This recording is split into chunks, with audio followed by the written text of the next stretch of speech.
Hej, elever på Nusnässkolan.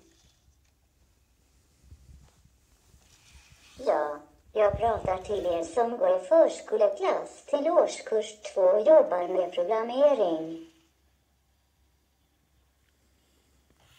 Jag är en robot.